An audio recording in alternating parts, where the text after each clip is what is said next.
Amado Dios, yo te doy gracias, papito lindo, por la oportunidad que nos das en esta mañana de poder leer tu palabra, Señor.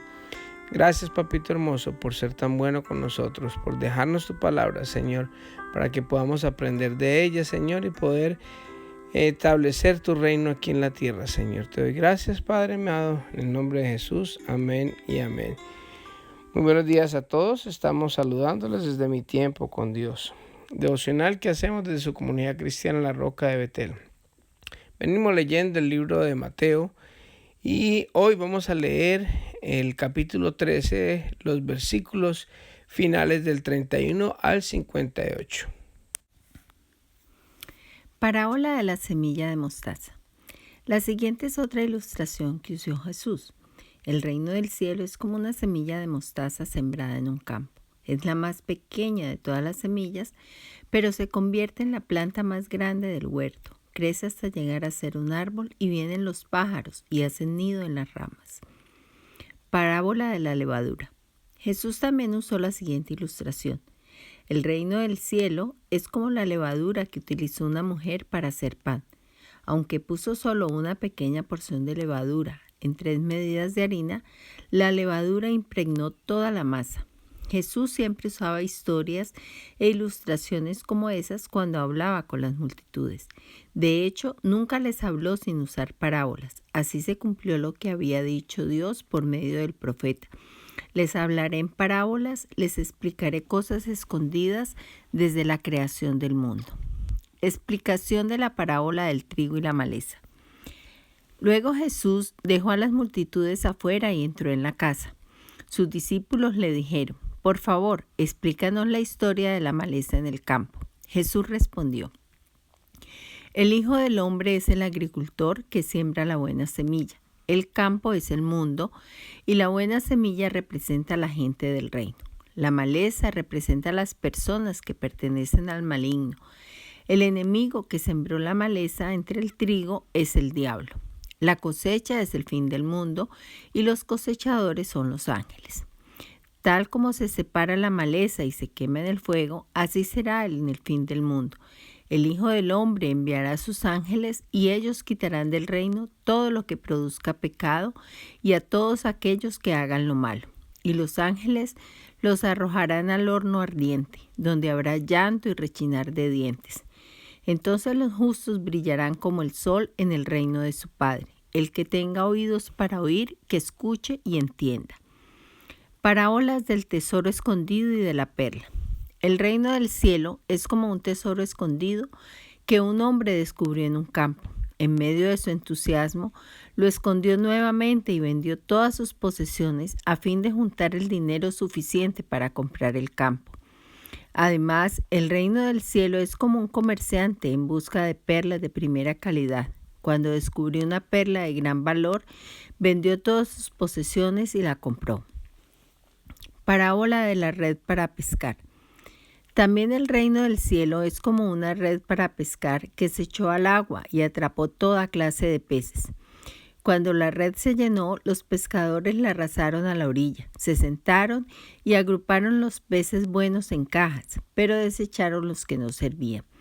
Así será en el fin del mundo. Los ángeles vendrán y separarán a los perversos de los justos y arrojarán a los malos en el horno ardiente, donde habrá llanto y rechinar de dientes. ¿Entienden todas estas cosas?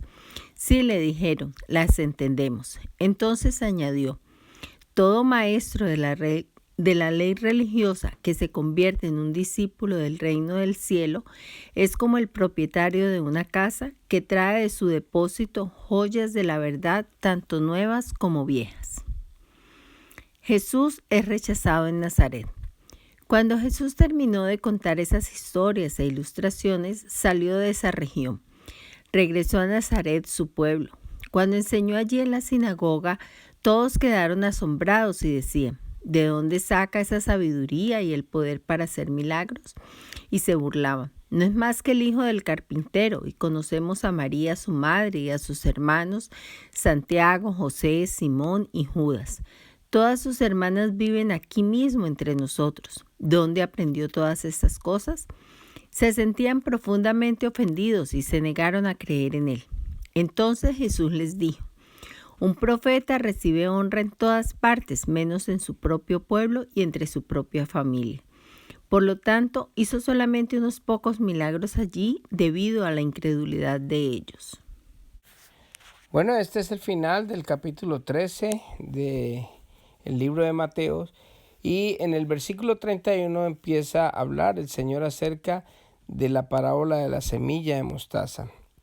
La ilustración que hace el Señor con la semilla de mostaza, comparándolo con el reino de los cielos, es que la semilla de mostaza es la semilla más pequeña que hay, pero cuando crece esa semilla se convierte en una planta mucho más grande que una planta de tomate o de hortaliza, que llega a ser hasta casi un árbol.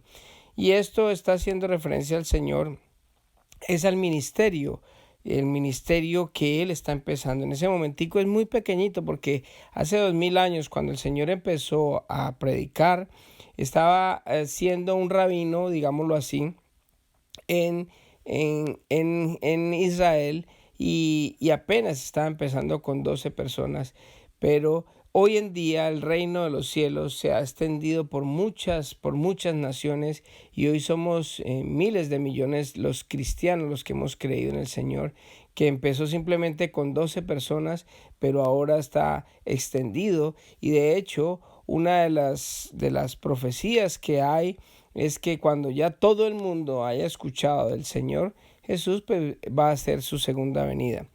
Entonces, básicamente esta parábola está hablando de la parte exterior del ministerio de Jesús. Después viene y habla de la parábola acerca de la levadura. La levadura era tomada por los fariseos, por los judíos, como algo malo. Incluso el día que hacía la celebración de la celebración que ellos tenían de la Pascua, ellos en esa época o en esa semana no comían pan con levadura. La levadura era como algo falso, como algo que no era, era como para aumentar algo que básicamente era la harina. En el caso, por ejemplo, Jesucristo varias veces le dijo a los sus seguidores que no se dejaran impregnar por la levadura de los fariseos, porque los fariseos hablaban de las cosas de Dios pero no las hacían, y básicamente era eso, que la levadura era tomada como algo malo. Pero el Señor hace la parábola de la levadura. Recordemos que en la anterior lectura que hicimos, el Señor hablaba de que Él hablaba en parábolas, era para que ellos no entendieran, para que ellos definitivamente, ellos escuchan y no entienden, ven pero no, miran pero no ven, y es lo que el Señor no quería, era que ellos empezaran a aprender los misterios de Dios, porque si no aceptan a Jesucristo se queda básicamente en conocimiento, y ese conocimiento los envanece y va a ser instrumento para que ellos nunca lleguen al arrepentimiento y a recibir a Cristo como su Dios y Salvador. Así que eso era misericordia, y por eso Él habla de la levadura, de algo que es supuestamente malo, pero Él la compara con el reino de los cielos, y dice que una mujer utiliza para hacer pan, y aunque una sola pequeña porción de levadura es capaz de impregnar toda la masa. O sea que el reino de los cielos es eso, ahorita está hablando el Señor internamente en cada persona.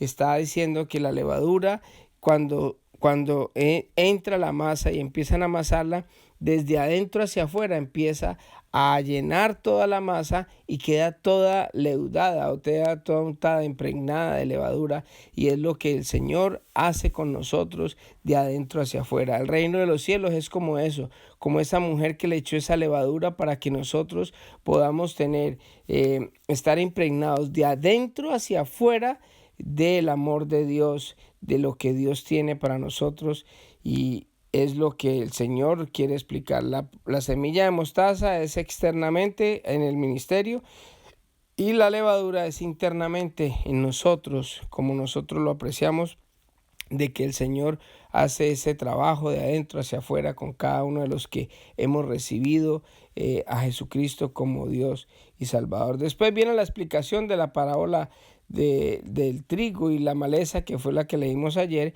y precisamente es lo que dice el Señor, que el que siembra la semilla es Él, el mismo Jesucristo, que es el agricultor. La buena semilla son las personas que son las personas que representan el reino de los cielos, los que hemos recibido al Señor, y la maleza son las personas, los hijos de Satanás, las personas que no han recibido a Jesucristo, que como decíamos ayer, son personas que parecieran que fueran cristianos, pero definitivamente no son cristianos, sino que parecen ser, pero no es. Y entonces después viene los segadores, la cosecha, digámoslo así, es el tiempo final, cuando ya se acabe el mundo, y resulta de que los cosechadores son los ángeles que echan a los que no son hijos de Dios, a los que son hijos de Satanás, los echa al horno de fuego, y a los hijos de Dios los separa y los ponen al otro lado. Así que esta es básicamente la explicación de la parábola que habíamos leído el día anterior. Después habla de la parábola del tesoro escondido y de la perla. Mire que esta parábola no quiere decir de que nosotros podamos comprar el reino de los cielos, porque el reino de Dios nadie lo puede comprar con nada. El reino de los cielos solamente se da por el sacrificio de Cristo en la cruz. Cuando nosotros recibimos a Jesucristo, nosotros empezamos a ser parte del reino de Dios. Se establece más el reino de Dios cuando nosotros, el Espíritu Santo nos empieza a volver obedientes, y de la obediencia viene a establecerse el reino de Dios, porque las cosas ya no se hacen como yo las quiero, como lo hacían mis papás o como lo hace todo el mundo, sino como Dios dice. Ahora, cuando habla de esta parábola, dice que una persona o un comerciante va y compra un terreno para buscar las perlas, y el otro dice que vendió todas sus posesiones a fin de juntar el dinero suficiente para comprar el campo donde estaba el tesoro escondido. El tesoro escondido no lo podemos comprar, pero ¿qué es lo que está representando el Señor? Dice la palabra de Dios también, y lo leímos antes, que aquel que no deja a su padre, a su madre, a sus hijos, a todo, por seguirme a mí, no es digno de ser mi discípulo. Así que el Señor nos está diciendo que a pesar de las posesiones materiales, dejar todo solamente para seguirlo a Él, porque para nosotros no debe ser importante ni el dinero, ni las cosas materiales, ni el trabajo, ni nada de esas cosas. Y eso es lo que nosotros hacemos. Cogemos todas las posesiones, las dejamos a un lado por seguir a Jesucristo. Si el Señor nos pide todo, se lo damos, porque Él fue el que nos lo dio. Así mismo es como nosotros dejamos todo por seguir ese tesoro, por esa perla preciosa que es Jesucristo, que es el único que nos va a dar ese valor, ese amor, esa capacidad de poder nosotros entrar en el reino de los cielos. Esa perla preciosa es Jesucristo. Después habla el Señor de cuando lo rechazaron en Nazaret. Dice que el Señor fue a las sinagogas en Nazaret y la gente empezó a burlarse de él, porque como lo conocían, entonces el Señor dice: nadie es reino, o nadie es profeta en su propia tierra, porque ellos conocían a sus hermanos, conocían a su mamá y conocían a toda su familia, y decía: ¿a dónde saca tanta sabiduría? ¿No es el que vivió aquí? Entonces el Señor dice simplemente que hizo pocos milagros allá por la incredulidad de ellos, y dijo eso: nadie es profeta en su propia tierra. Por eso es que nosotros es tan difícil a veces en nuestra propia iglesia, hablamos de cosas, verdades que el Señor nos ha mostrado, pero la gente a veces no cree, porque somos de la misma tierra, y a veces llega otra persona, habla lo mismo y a ellos sí le creen. Pero afortunadamente el Señor nos insta a nosotros a seguir luchando y llevar el mensaje también a nuestra familia, que son los primeros que deben de conocer al Señor, y es nuestro primer ministerio. Así que vamos a orar en esta hermosa mañana. Amado Dios, yo te doy gracias, hermoso Dios, por este tiempo que hemos compartido hoy, Señor. Te pedimos que nos acompañes el resto del día, Señor. Gracias por tu palabra, Señor, y te pido, Padre, que bendigas a cada persona que escucha estos audios, Señor. Gracias, Señor, por tus enseñanzas, y quedamos en tus manos. En el nombre de Jesús, amén y amén. Que Dios les bendiga a todos y que tengan un hermoso día.